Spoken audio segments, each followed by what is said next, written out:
اعوذ باللہ من الشیطان الرجیم بسم اللہ الرحمن الرحیم یا ایہا الذین آمنوا اذکروا اللہ ذکرا کثیرا وسبحوہ بکرۃ وعصیلا هو الذی یصلی علیکم وملائکتہ لیخرجکم من الظلمات الی النور وکان بالمؤمنین رحیما صدق اللہ العلی العظیم۔ سورہ الاحزاب کا یہ چھٹا رکوع ہے، اور اس چھٹے رکوع کے اندر پہلے مسلمانوں کو، ایمان والوں کو یہ تلقین کی جاتی ہے کہ ذکر الہی کو اپنا شیوا و شعار بنائیں، خاص طور پر ان حالات میں جو مشکل ترین حالات ہوں، مصائب و شدائد سے گزرنا پڑ رہا ہو، پریشانیاں پیش آ رہی ہوں، ایسے حالات میں ذکر الہی کی تلقین کی جاتی ہے۔ پھر اس کے بعد اللہ رب العزت کا جو ایمان والوں سے تعلق ہے، اس تعلق کا تذکرہ ہے، اور اللہ تعالیٰ نے اپنی رحمت کا تذکرہ کیا ہے ایمان والوں کے ساتھ، اور جنت میں اجر کریم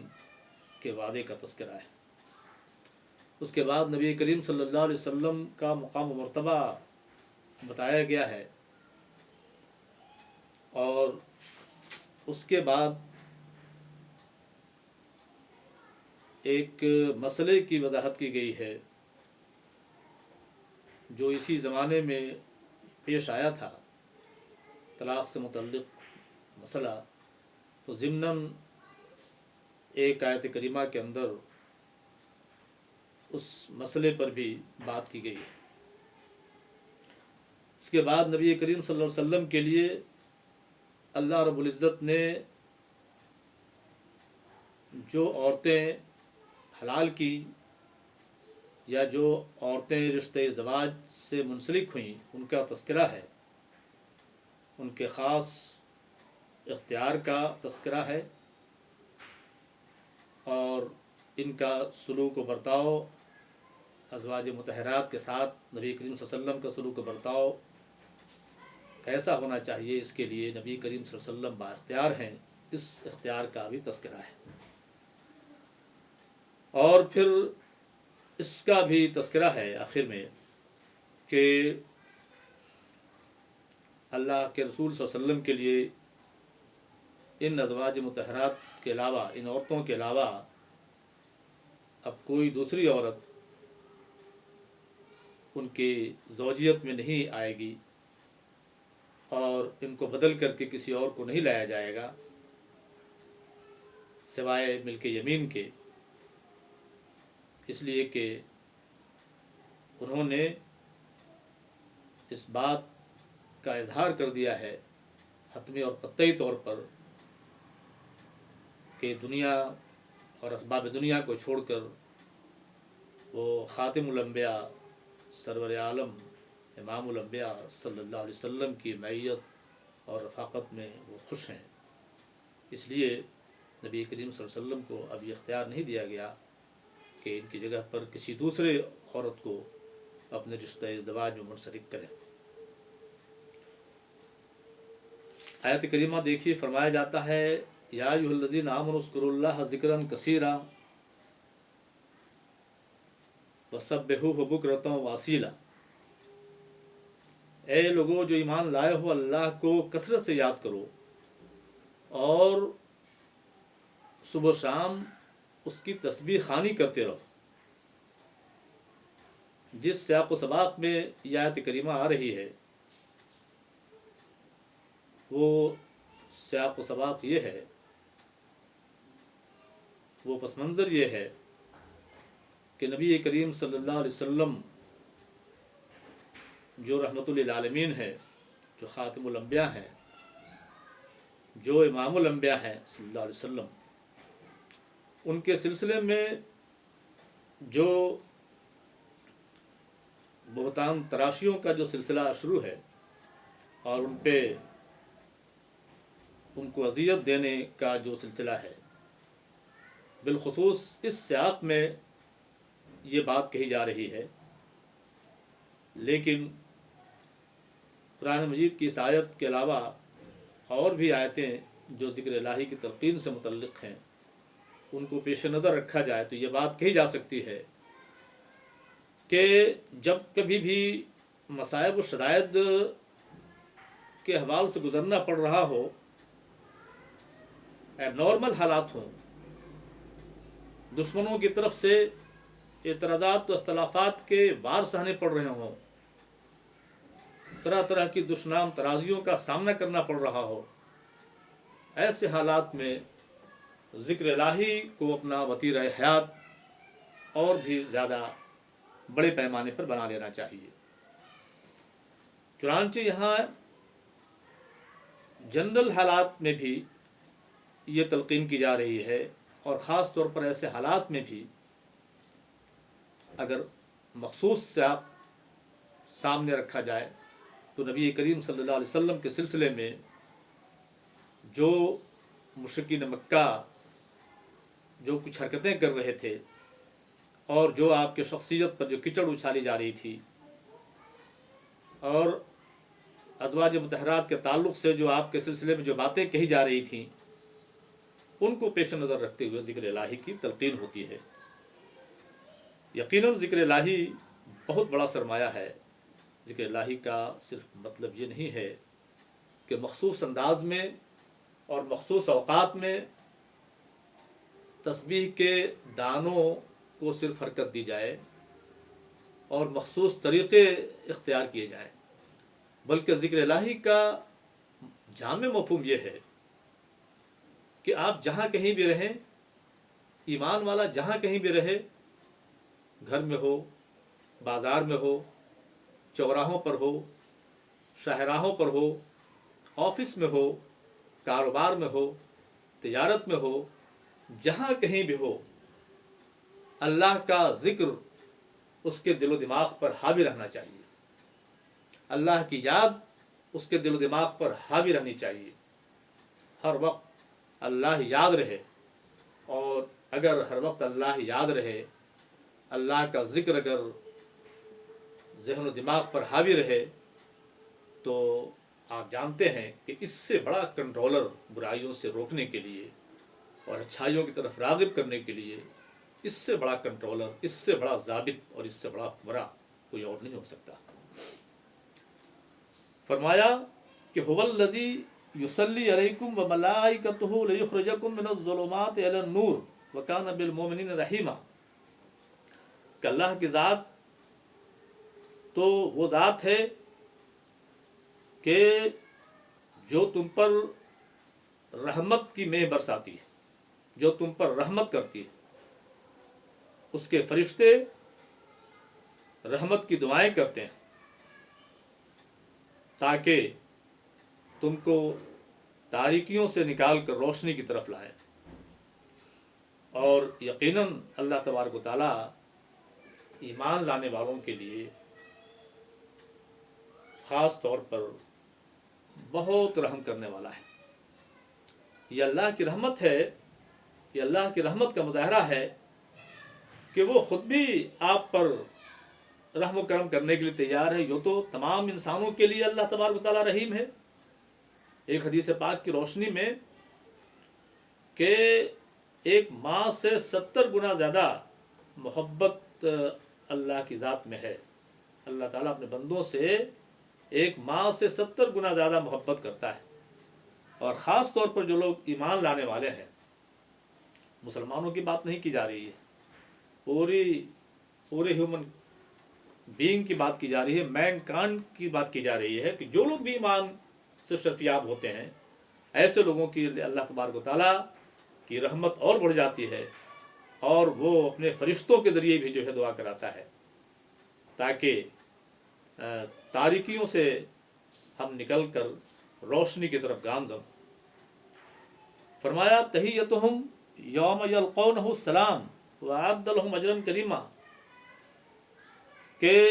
ان کا استقبال اس دن جب وہ اپنے رب سے ملیں گے تو سلام سے کیا جائے گا، اور اللہ تبارک تعالیٰ نے ان کے لیے اجر کریم تیار کر رکھا ہے. یہ دیکھیے کہ اللہ رب العزت کے ہم مہمان ہوں گے اور اللہ رب العزت ہمارا میزبان ہوگا. جس طرح سے ایک میزبان اپنے مہمان کا استقبال کرتا ہے، اگر دنیا کی زندگی میں، دنیا کی اس چند روزہ زندگی میں اگر ہماری زندگی اس طرح گزری کہ ہم نے اللہ کے احکام پر عمل پیرا ہونے کو اپنا شیوہ و شعار بنا لیا، اللہ کی مرضیات اور اللہ کی خواہشات کو اپنی مرضیات اور اپنی خواہشات پر ترجیح دی، اللہ کے رسول صلی اللہ علیہ وسلم کے طریقے کو دنیا کے سارے طریقوں پر ترجیح دی، اور ہم اللہ کے ہو کر کے رہے، اس چند روزہ زندگی میں اگر ہم نے اپنے آپ کو اللہ والا بنا لیا تو اللہ رب العزت کی طرف سے یہ بشارت سنیے کہ ان کا استقبال ہوگا اس دن سلام کے ذریعے. اللہ تعالیٰ سلام کہہ کر کے ان کا استقبال کرے گا، جس طرح سے ایک میزبان کے ساتھ جو ہے مہمان کے ساتھ استقبال ہوتا ہے. سورہ حامیم سجدہ کے اندر یہ فرمایا گیا کہ جنت میں جو کچھ ملے گا جنتیوں کو، اللہ رب العزت فرماتا ہے کہ یہ کوئی صدقہ نہیں ہوگا، یہ کوئی زکوٰۃ نہیں ہوگی، یہ کوئی خیرات نہیں ہوگی، یہ کوئی بھیک نہیں ہوگی، بلکہ یہ مہمان نوازی کا سامان ہوگا. نزلا من غفور الرحیم. یہاں اس بات کی وضاحت ہے کہ ان کو خاص انداز سے ان کا استقبال کیا جائے گا،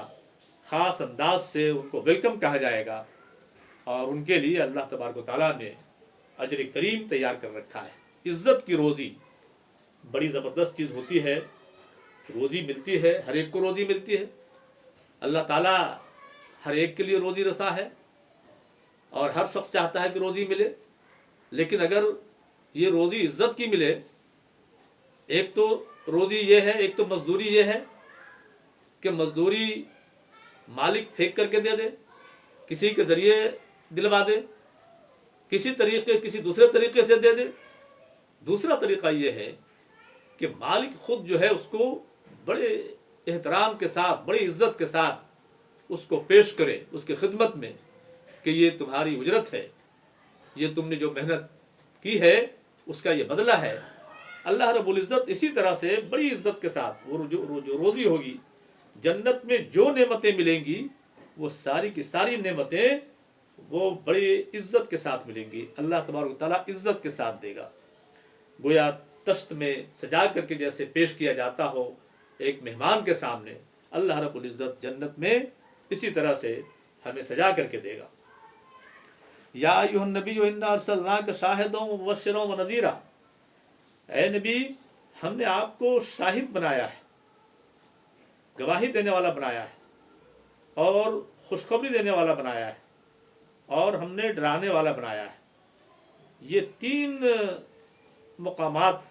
آپ صلی اللہ علیہ وسلم کے اس آیت کریمہ کے اندر کے شاہد ہیں. آپ حق کی شہادت دینے والے ہیں، آپ قولی اعتبار سے بھی، عملی اعتبار سے بھی. اور جب قولی اور عملی اعتبار سے جب حق کی شہادت آپ نے اس دنیا کے اندر دے دی تو ظاہر ہے آخرت میں بھی آپ شہادت دیں گے، تو آپ کو شاہد بنایا گیا ہے. آپ شہادت دیں گے کہ ہم نے پورے طور پر اپنی قوم کو، اپنی کمیونٹی کو، اپنی ملت کو، اپنی امت کو ہم نے یہ باتیں پہنچا دی تھی. ہم نے آپ کو مبشر بنایا ہے اور نذیر بنایا ہے. وہ اس سیاق و سباق میں دیکھیے کہ مشرکین مکہ کا جو انداز تھا، جو مشرکین مکہ کے جو تیور تھے، جو ان کا سلوک تھا، اور اس کے باوجود نبی کریم صلی اللہ علیہ وسلم جو ان کے تئیں خیرخواہی کا مظاہرہ فرما رہے تھے کہ اللہ رب العزت کو جو خیرخواہی کا، جو اضطراب کا، جو بے چینی کا، جو اضطراری کیفیت آپ پر طاری تھی، ان کے نتیجے بد کے تئیں اس کی منظر کشی سورہ الکہف میں بھی ایک جگہ کی جاتی ہے کہ فَلَعَلَّكَ بَاخِعٌ نَفْسَكَ عَلَىٰ آثَارِهِمْ إِن لَّمْ يُؤْمِنُوا بِهَٰذَا الْحَدِيثِ أَسَفًا. یہاں یہ بات بتائی جا رہی ہے کہ محمد صلی اللہ علیہ وسلم، ترجمہ ہے اس کا کہ محمد صلی اللہ علیہ وسلم لگ یہ رہا ہے کہ اپنے آپ کو ہلاک کر دیں گے